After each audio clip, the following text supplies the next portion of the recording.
Oh, hi. We're both I'm Ren, I'm Chet. and his second name is Ren as well. So we're Ren, Chet and Ren, Yep. hitmen, Yep. but like real cheap.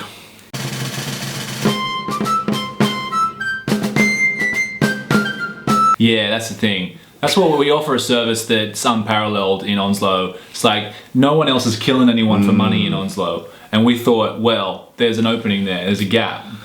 Yeah, there definitely was a gap. It's just not like a gap in the market. It's also a gap when we blow someone's brains out the back of their skull. Creating gaps. We create gaps. We fill gaps. We create gaps. We also run a handyman service. So if there is a gap you need filled, Yeah. so we could do that. Because like the other Times thing, are tough. because like sometimes you need the cleanup service. You need to get rid of the body. But then your client's like, you did such a good job getting rid of that. Can you sort out my bathroom? And we're like, yes, of course we can. Yeah, they recognize the skills. They see how we handle the deconstruction of people. Yeah. They think, well, I wouldn't be surprised if they construct a patio for us as well. You know, like We've thrown up a lot of patios. We do patios, we do pergolas, we do outdoor areas, Yeah. we do sunrooms, we do the alfresco dining with like, we're really getting into, you know, it's basically like an accordion roof and it goes like that when it's shut and it comes open and the sun comes through as well. We could throw a noose over that and hang someone if you need. We actually haven't murdered anyone quite some time. It seems that we're just doing landscaping and pergolas. There's been a shift in our business. There's been a definite shift. It's gone towards just mostly improving people's general property value, which is different for us. Yeah, there was that time as well when someone rang us like, "You're so good at killing, how are you at reviving?" And then there was that guy. It was a sort of funny story. Chet, he killed this guy, but not dead. And they rang me, and I revived him. And it was this hilarious story because we got both sides of the business. And then we had to go to the hospital later and kill him again. But then it was like all three of us had a laugh until he had the pillow over his head. And it went from double to triple handling, and we had a good laugh. It was so silly. And then we're in at the hospital, and apparently they didn't have a pergola. So it really worked out well for us. Yeah, it seems like we're just all over town solving problems. You know, whether you need someone dead, or you need just an addition to your property that just gives it that joie de vivre that you need, we got you covered. Because that's what we do. It's Ren, Chet and Ren, outdoor decorating, murdering, and joie. That's how you say it. That's where our career is right now. So yeah, and like sometimes, you know, we can combine the different parts of the business together to create, you know, sort of a hybrid of services. So, you know, I blew this guy's brains out the other day. He was cheating on his wife. His wife's like, I'll give you $2,000 to shoot him for me. I did.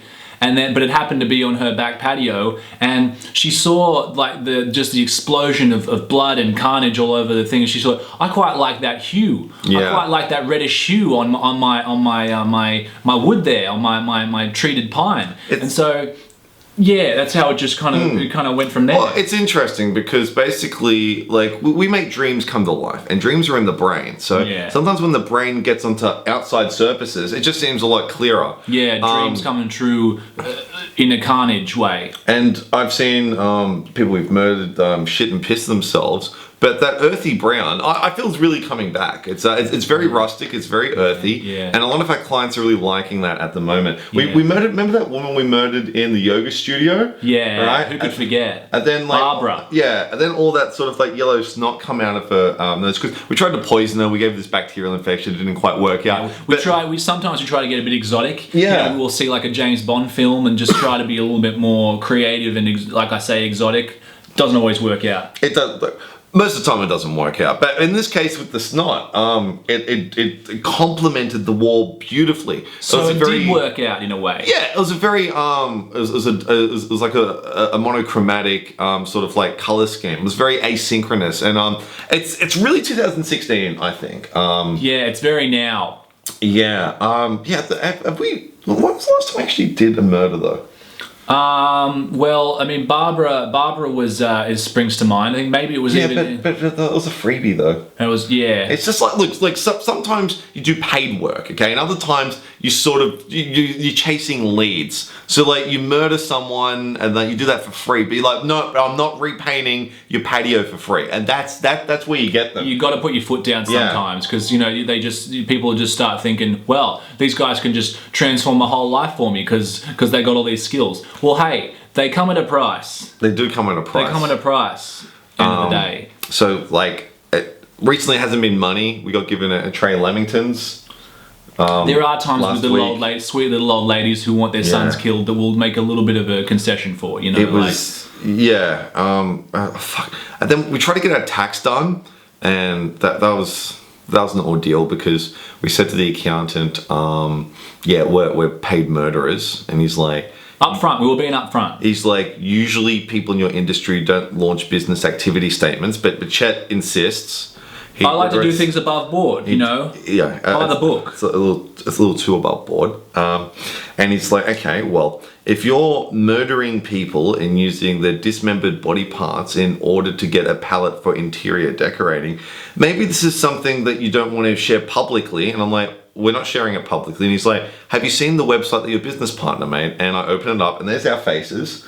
And there's also a video testimonial of that guy who we were using it for a ransom, but for some reason you decided to put it on there because it was really highlighting our brand message, which I didn't think was... I'm sorry if I'm proud of our brand. I'm sorry if I'm proud too, but I want to keep doing the work. I don't want to go to prison for doing our work.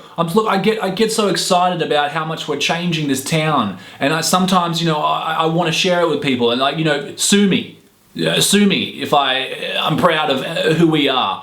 We have had some inquiries because, there's a court case with what our lawyers described as insurmountable and absolutely unbreachable evidence against us. Yeah, it doesn't look good. Though the warden at Long Bay Correctional Facility, he said he wouldn't mind us having a look at the outdoor area. So silver lining. It all comes around. Always a silver lining. All comes around. Yeah. So give us a call. We won't be able to take it because we'll be in a prison. I think maybe it's a landline. Mum will probably answer. Mum will probably get the phone if we're not there, if we're in jail. So just give us a call anyway. She can take your number, take your details, and when we get out, we'll sort you out real good. She'll probably bake it into a cake, give it to us. When we get that cake, don't fucking put that on a business activity statement. I'm going to try to avoid putting the cake on the business statement because it's probably going to hurt our case even more. Don't make promises you can't keep. I'll probably put it on the business statement.